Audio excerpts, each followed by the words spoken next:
Hello दोस्तों, मेरा नाम प्रशांत सागर है और क्रीपी कंटेंट हिंदी में आपका स्वागत है। आज हम बात करेंगे 2020 में आई एक Australian horror thriller film sweet river के बारे में, जिसे जस्टिन मैकमिलर ने डायरेक्ट किया है।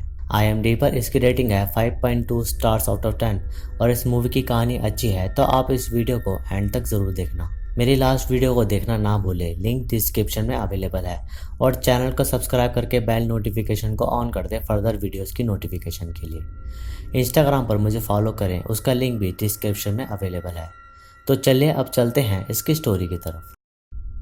तो मूवी की शुरुआत में हम किसी आदमी को देखते हैं जो किसी को डुबा रहा था, लेकिन ये बस हैना का सपना था जिससे डरकर उसकी आंख खुल जाती है।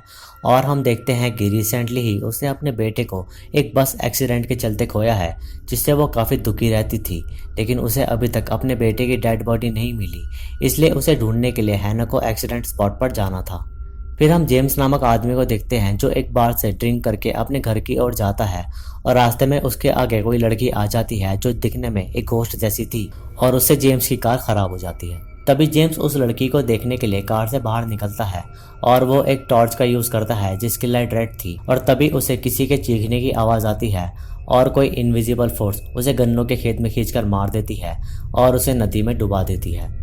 फिर अगली सुबह हैना उस रिमोट एरिया में आती है जहां पिछली रात जेम्स की मौत हुई थी और वह रास्ते में एक एक्सीडेंट नोटिस करती है जिसे 2 पुलिस ऑफिसर हैंडल कर रहे थे और वह एक्सीडेंट जेम्स का ही था जिससे हैना बेखबर थी।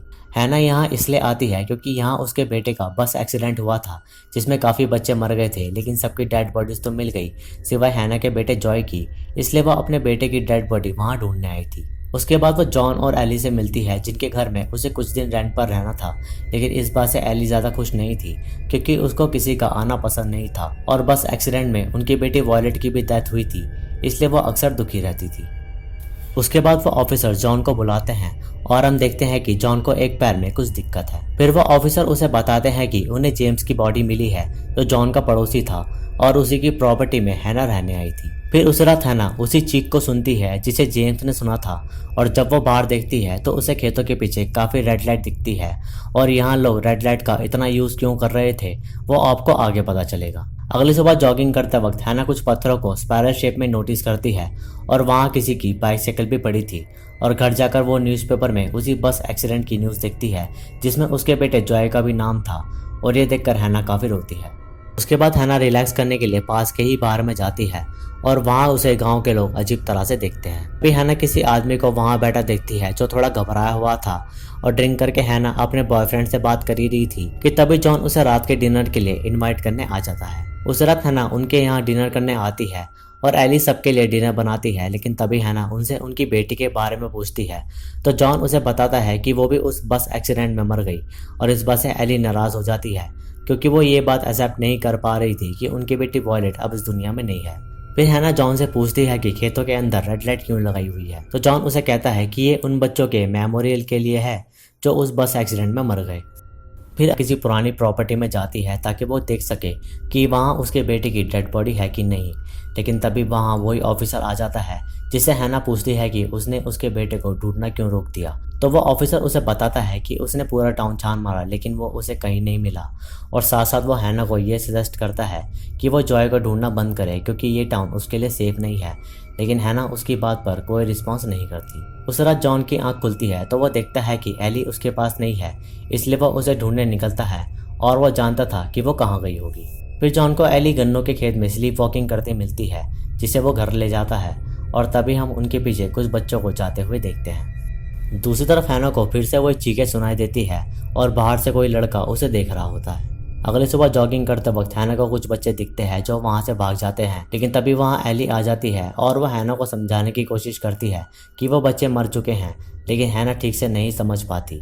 और जब हैना दोबारा एली से उन बच्चों के बारे में पूछती है तो एली उसे कोई जवाब नहीं देती। उस रात हैना को घर में कुछ दिखता है जिससे वो काफ़ी डर जाती है और वह जॉन के पास जाकर मदद मांगती है। लेकिन जब जॉन उसके घर में देखता है तो उसे कुछ नहीं मिलता, लेकिन वो हैना को ये ज़रूर सजेस्ट करता है कि उसे यहाँ से चले जाना चाहिए क्योंकि ये जगह उसके लिए सेफ़ नहीं है। लेकिन हैना उसे साफ कह देती है कि वह अपने बेटे के बिना यहाँ से नहीं जाएगी। अगली सुबह हैना किसी दूसरी प्रॉपर्टी पर जाती है जहाँ कोई अजीब सा आदमी आ जाता है जो उसे घूरता है। इसलिए हैना वहाँ से जाकर कार में काफ़ी रोती है क्योंकि उसे जॉय की काफ़ी याद आ रही थी और ऊपर से उसे उसकी बॉडी भी नहीं मिल रही थी। फिर हैना बारटेंडर से सिम किम नामक आदमी के बारे में पूछती है जो वहाँ काफ़ी बुरे काम कर चुका था। तो बारटेंडर उसे बताता है कि वह जॉन के साथ काम करता था। और जब हैना जॉन से सिम किम के बारे में पूछती है तो वो उसे बताता है कि उसने कुछ दिनों में ही उसे निकाल दिया, लेकिन लास्ट वो टॉम के साथ काम किया करता था। फिर हैना टॉम से मिलने जाती है और ये वही आदमी था जो बार में थोड़ा घबराया हुआ बैठा था। फिर हैना टॉम से पूछती है कि उस दिन बस का एक्सीडेंट कैसे हुआ, क्योंकि टॉम उस बस को चला रहा था। तो वह हैना को बताता है कि उसके आगे मैक्स नामक लड़का आ गया था जिससे उसकी बस डिसबैलेंस हुई और वो नदी में जा गिरी और बस में मौजूद सभी बच्चे मर गए, लेकिन टॉम बच गया क्योंकि वह समय रहते बस के बाहर निकल गया था। फिर हैना उसी नदी के पास जाती है जहां उस बस का एक्सीडेंट हुआ था और वहां भी वो स्पाइरल पत्थरों की शेप देखती है जो उसने गन्नों के खेतों में देखी थी। फिर हैना उस बस एक्सीडेंट के ऊपर एक आर्टिकल भी पढ़ती है जिसमें उस बच्चे की भी फोटो थी जिसका नाम मैक्स था और ये वही बच्चा है जो हैना को खेतों में से देख रहा था। उस रात हैना को घर में किसी के पैरों के निशान दिखते हैं और उसे सीलिंग में से काफ़ी तेज़ आवाज़ें आना शुरू हो जाती है जिससे हैना काफ़ी डर जाती है। और हम देखते हैं कि हैना के घर के सीलिंग पर काफ़ी बच्चे बैठे हुए हैं और वो बच्चे हैना के घर के ऊपर शोर कर रहे थे। फिर अगली सुबह हैना देखती है कि उसके घर के बाहर जॉय के शूज़ हैं जिसे देखकर वो काफ़ी रोती है, लेकिन तभी वहाँ वो ऑफिसर आ जाता है और वह हैना को कहता है कि शायद तुम्हारे साथ कोई प्रैंक कर रहा है। लेकिन हैना उसे कहती है कि भला किसी को क्या परवाह होगी कि किसने कौन से शूज़ पहने हैं। लेकिन वो ऑफिसर फिर से हैना को कहता है कि तुम यहाँ पागल हो जाओगी और तुमको ये टाउन छोड़ देना चाहिए। लेकिन हैना ऑफिसर को भी क्लियरली कह देती है कि वो अपने बेटे के बिना यहाँ से नहीं जाएगी। फिर उसी रात हैना को फिर से वही चीख सुनाई देती है और वो सीधा नदी के पास जाती है जहाँ उस बस का एक्सीडेंट हुआ था और वो जो देखती है उससे वो काफ़ी हैरान हो जाती है। हैना देखती है कि एली और कुछ पेरेंट्स अपने मरे बच्चों से उस नदी के पास मिल रहे थे और एली अपनी बेटी वॉयलेट को काफ़ी प्यार कर रही थी। लेकिन तभी वहाँ मैक्स आ जाता है और वह हैना को देख लेता है, इसलिए हैना वहाँ से भाग जाती है और वह जॉन को सब बताती है जो भी उसने देखा। लेकिन जॉन उसे ऐसे प्रिटेंड करता है कि वो इस बारे में कुछ नहीं जानता। फिर वो शूज़ वाली बात जॉन को बताती है कि किसी ने जॉय के शूज़ उसके घर के बाहर रख दिए थे। लेकिन जॉन हैना को ऑर्डर देता है कि वो चाहता है कि हैना अगली सुबह उस टाउन को छोड़कर वहाँ से चली जाए। फिर हैना उस आदमी से मिलती है जो थोड़ा अजीब था और वह उससे मैक्स के बारे में पूछती है क्योंकि वो आदमी मैक्स का पिता था। और वह हैना को सिमकिन के बारे में बताता है कि सिमकिन जॉन के साथ ही काम करता था। फिर हैना उस आदमी को ये बताती है कि उसने मैक्स को देखा। तो वह आदमी उसे कहता है कि तुमने जिसे भी देखा वो उसका बेटा नहीं है। और उस आदमी का मतलब था कि वो अब उसका बेटा नहीं रहा, एक घोस्ट बन गया है। उसी रात हैना के पास वॉयलेट आती है और वो उसे कहती है कि उसे यहाँ से चले जाना चाहिए। लेकिन हैना वॉयलेट से उसके बेटे के बारे में पूछती है कि वो कहाँ है, इसलिए वॉयलेट हैना को खेतों में ले जाती है जहाँ जॉय को दफनाया हुआ था। लेकिन तभी वहाँ मैक्स आ जाता है जिससे डरकर हैना वहाँ से भाग जाती है, लेकिन मैक्स उसे घर में भी डराता है।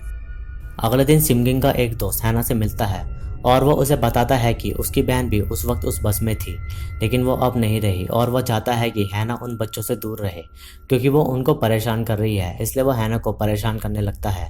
लेकिन तभी वहाँ जॉन आ जाता है और वह हैना को वहाँ से ले जाता है। फिर जॉनी हैना को एक्चुअल बात बताता है कि कैसे उस बस का एक्सीडेंट हुआ। वो बताता है कि मैक्स के पीछे सिम किम उसे मारने भागा था क्योंकि वो बच्चों से काफ़ी नफरत करता था और उसने पहले भी काफ़ी बच्चे मारे हैं, इसलिए वो मैक्स के पीछे भागा था। लेकिन तभी मैक्स के आगे वो बस आ गई जिससे मैक्स का एक्सीडेंट हुआ और वो बस नदी में डूब गई जिससे बाकी बच्चे भी मर गए। सिमकिन के पीछे जॉन भी भागा था, लेकिन उसके पैर में दिक्कत होने की वजह से वो सिमकिन को पकड़ नहीं पाया।